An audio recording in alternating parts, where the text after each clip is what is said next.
Protests have been going strong in Hong Kong since June, sparked by the proposal of an extradition bill that would allow Hong Kongers to be sent to mainland China to stand trial. This follows a trend felt by many who live in Hong Kong that the Chinese government is tightening its grip on the autonomous region despite their one country, two systems agreement following its release by the British back to the Chinese. My name is Emily Molly and you're watching Subverse News. I arrived in Hong Kong the day before the mass arrests of figures who are considered leaders by the government.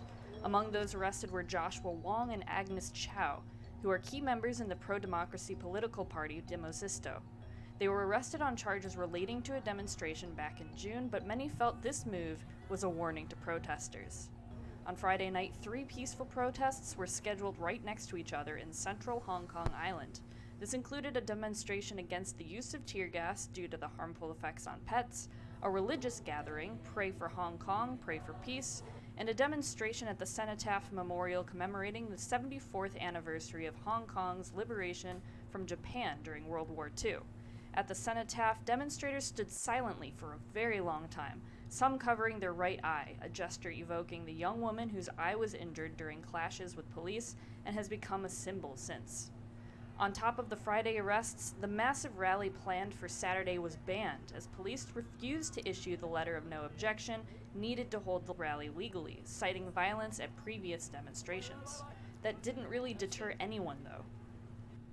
Instead, a new demonstration was organized, billed as a religious march because religious events don't need a letter of no objection to take place. That's smart. The event was billed as a prayer walk for sinners, the sinners being the government figures like Carrie Lam and the police. On Saturday afternoon, people gathered in Southern Stadium in Wan Chai. The stadium seats were filled with thousands of people, young and old. Some held religious images, while others held posters showing Chief Executive Carrie Lam with her right eye covered in blood.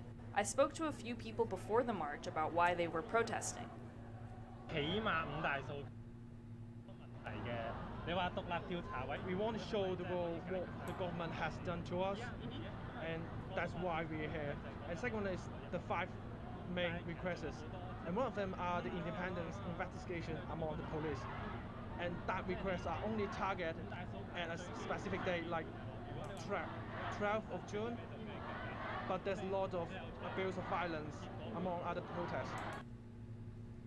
Okay. So I don't want to, sorry about that. I don't want to steal someone's video. So I'm just going to just leave this play for a little bit and then hit stop. I just want to say this. These protests may very well be organized partly by American NGOs.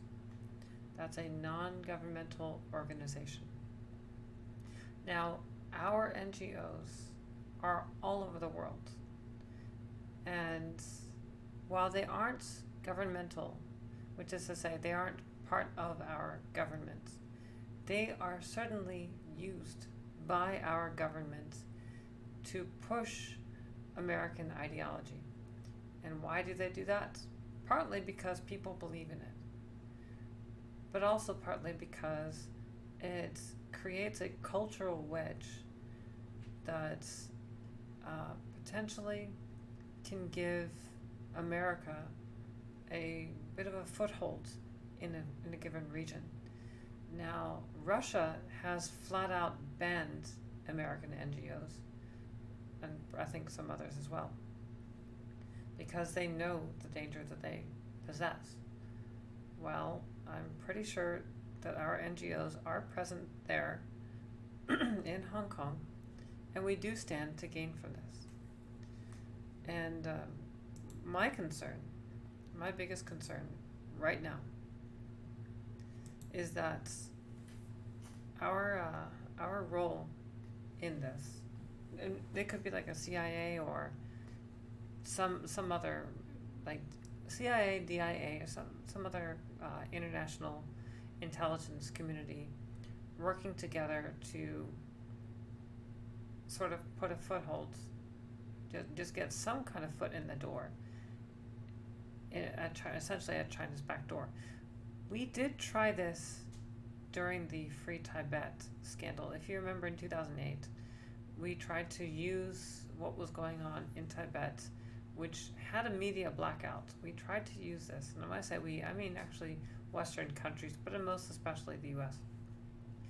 We took advantage of the media blackout because China made the mistake of keeping out all reporters. And so everybody could make up whatever they wanted, and they did. And during that time, they showed footage of, I think it was Nepalese police beating up monks. And it was meant to create a sense of outrage. And this is all going on leading up to the 2008 Beijing Olympics. It was meant to humiliate China as well. So it was sort of artificial. Now, what happened over there in Tibet actually ended up being the exact opposite of what Western media portrayed it to be. But I think it's safe to say that what we're seeing here with the coverage of what's going on in Hong Kong, I think it's pretty safe to say that we're getting a pretty good, fair, and balanced view. We're seeing protesters who are legitimately protesting. We are also seeing people who are rioting and breaking, like vandalizing ATMs and store windows, and everywhere this happens. Anytime you have a mob, people go crazy. They spray paint subways and things like that. They just go crazy because they can, because anarchy, because it's a way to rebel. They're not thinking about who has to clean up the mess. They're not thinking about what this means to the community, how the community is going to end up requiring stricter security measures. It's going to make them more suspicious of their neighbors, of other people in the community. They're more likely to leave anonymous tips with the police because they don't want any trouble. They're not thinking about the cost to the local businesses. They're not thinking about that. They're thinking about, in the moment, this is a way to stick it to the man. And I get it. I do. Because the U.S. has a long history of that. We have a history during the Civil Rights era. Just look at Antifa right now. And I'm not trying to condone anything Antifa's doing. I'm just saying that when you're in a mob, you don't behave the way you would individually. But even the Boston Tea Party was a great excuse to do something, to stick it to the man. And I think it's important to empathize without absolving everyone of their guilt. But I also want to say that these guys have a very good reason to rebel against their governments. They have a very good reason to rebel against China. China is a very strict and oppressive government. And it's terrifying because it seems like other countries are emulating it, or at least taking very dangerous steps towards it. Well, what's also terrifying to me is the chance that all of this could be artificial. Now, I should be careful. All of this could have initially started off artificially and then something built on top of that. And having been artificial, my concern is that at some point, whoever coordinated all this to begin with, and there's evidence of further coordination. My worry is that Hong Kong might be that they're being played as pawns. I'm worried, I'm putting this into perspective, and I'm worried that maybe our intelligence community might be working possibly on behalf of President Trump, but this might actually be deep state kind of crap. And I think there really is a deep state. I think that there is a government that it is essentially a self-sustaining system. It doesn't really care who's the president. It's got its goals, it's got its agenda, it's going to do what it's going to do, whether or not our administration likes it. And so it might very well be that this is a deep state project, but it could also be something that Trump has sanctioned, something that Trump might have said, yeah, go for it, because it's leverage against China. So it might be adding heat to the China trade war. And my real concern is that if China capitulates and says, okay, I'll give you what you want, then if it is under the power of Trump, then he might just throw Hong Kong under the bus. And that terrifies me, because these people are believing in America. These people are believing in the American way of life, in our freedom. They want what we have. Many of them have been to this country. I can tell you right now, I have been to universities that have a huge Chinese population. When I say Chinese population, I don't mean they are Chinese immigrants.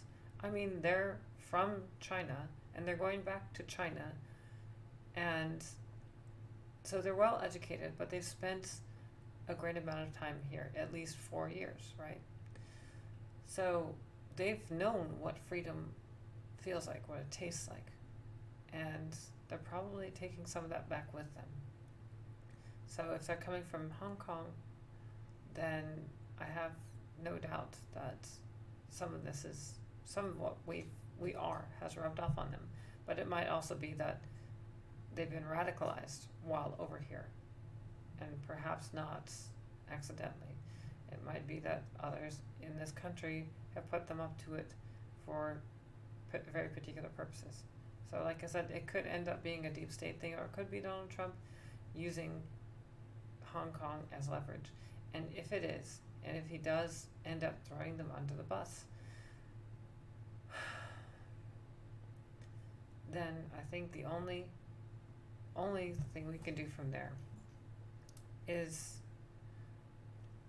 vote Trump out. But we need to do more than that.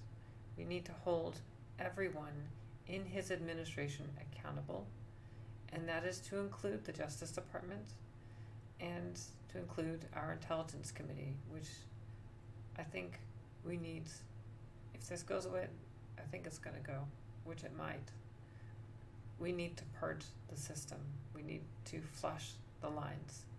So everyone in all the directors of their departments, fired. Second in command, fired. Third in command, fired. These are people who would be in the loop, knowing what's going on. Fire them. Take them out. When I say take them out, I just mean remove them from office, to be very clear. Remove them from their stations. Maybe even hold them criminally responsible. But do not tolerate them in those positions, because they will have betrayed what America stands for. To build up hope for our people and then to just take it away. To be used like that. That would be very wrong. And that scares me that that's what's going to be the outcome of this. I don't want to see that. So we need to hold our people accountable if they do. And if that does happen, we need to reverse our position and help out Hong Kong. We have to. These people are actually asking for our help. If you watch this video further, it's very clear. And I highly recommend you do, and I'm going to put it in the description. But if you watch it further, it's very clear. They want America to intervene in some capacity. Like I said, it could very well have been manufactured at the beginning, but it's something new now. It's something that we might not even be able to control, which is a good thing, because it's a living, breathing revolution, and I hope that it does not die, because China is a dystopia. It is a mad dystopia. It is a terrifying place to live. People live in fear and intimidation.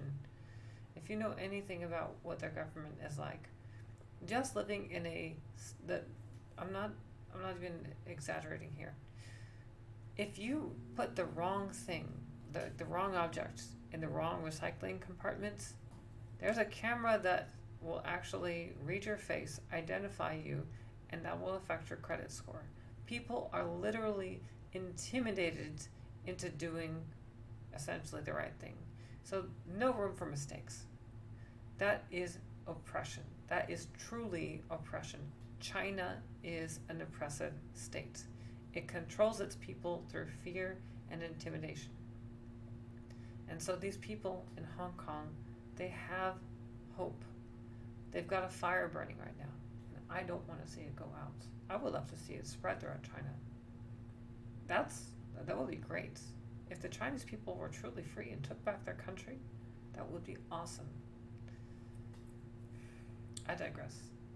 At any rate, what's going on in Hong Kong, pay attention, pay close attention, and pay also close attention to how our leaders react, how they respond. And I hope that they respond appropriately. That is all. Thank you for your time.